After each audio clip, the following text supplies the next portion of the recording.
Honored to have the great Congresswoman Victoria Spartz from Indiana, the big 5th Congressional District out there. Congresswoman, always great to have you on the program. Hope you're doing good today.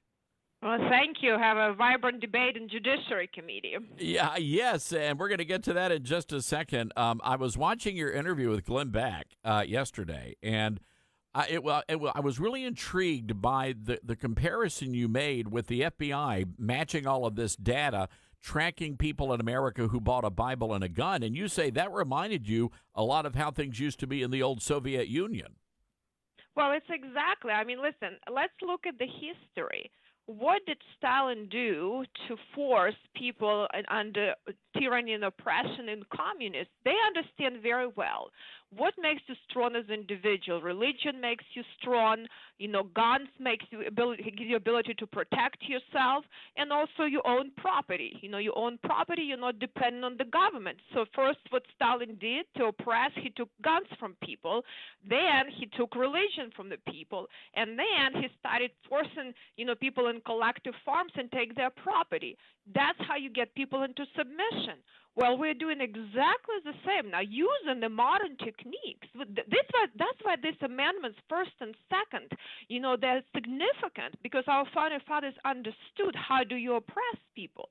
So now they're using the same technique, using federal agency to take your private property rights away, try to force everyone into government-controlled entities. They want you to live in the city. They don't want you to live on the farm, right? Because you have much more control when you live in the city. If you don't get sewer or water, you're more dependent on the government. The same they're doing, infringing, and, there is an assault on Second Amendment rights. And you see what's happening now with the freedom of speech and freedom of religion. It's becoming tyranny, and using the government, the police state of DOJ and FBI to do it. I cannot believe that it's happening in America. Coming after the Catholics, trying to infiltrate their parishes, coming after the pro-life people and the Second Amendment owners. Meanwhile, you've got all these radicals out there, the transgender people that are shooting up churches. They've been on the FBI radar, but it seems like the FBI is more focused on going after people of faith in this country. Well, listen, it's definitely, two-tiered system of justice. It's really failed. We have a double standard. It's really, the only difference, there is nothing, we'll never have equal opportunities in life. We do not want equal outcomes. We're a free individual. Our country about equality of rights. And if your rights are not protected, our republic is gone.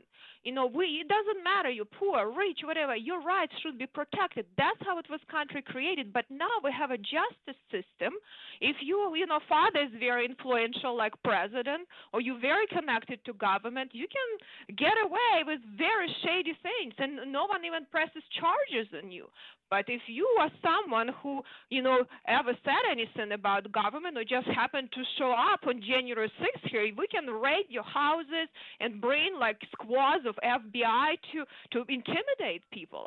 This is unbelievable what's happening. And right now they're coming after churches, coming people with pro-life beliefs, and they're becoming more and more aggressive. And if you don't have the money to protect yourself, you can be in jail for nothing. And this is very dangerous. Is it fair to say that our public schools are turning and churning out kids and grooming them to be communist? Because that's what I'm seeing in the culture right now, young communist.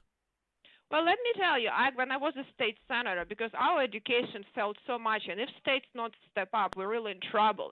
Because if we don't teach our future generations what our republic is about, most of them don't even understand why we are the republic, we're really going to fail. And, I was surprised when we actually had this bipartisan group of legislators, and here I had some students from Indiana University come in to talk to us, and I was surprised that a lot of the students said they're Marxists. And I'm listening to them, and I said, do you even understand what Marxism is? Do you understand how many people died from that ideology that's so destructive? Do you know how many people are still dying to try to get back? The situation in Ukraine is unfortunately a great example how hard to get freedoms back after you lose them. And you don't even understand. So do you even understand what it is? But the interesting thing, when I was teaching a little bit at college, I would talk to my students, and I will read Karl Marx, I will read Friedman and Hayek. Unfortunately, we don't educate kids. And a lot of them, when I read Karl Marx, they were like, well, that sounds utopian, because it is. I mean, that is something to brainwash people, sell them, bad ideas, but using people as a puppet to oppress and create tyranny. And it's been effectively used so much that unfortunately I see what's happening here. It's really almost like when like Hayek said, actually by Karl Marx, whoever control means of production, that's what really socialism, right? Government control means of production. Maybe not in the form, but in essence, now government taking over so much of the businesses and finances and deciding who is going to get, loans and who is not going to do it. This is actually complete takeover of financial system and digital currency. That is a really danger where government now controlling so much business, and that's what really socialism and communism is. I have 60 seconds left, and I need to ask you about the status of FISA 702. Where are we at on that?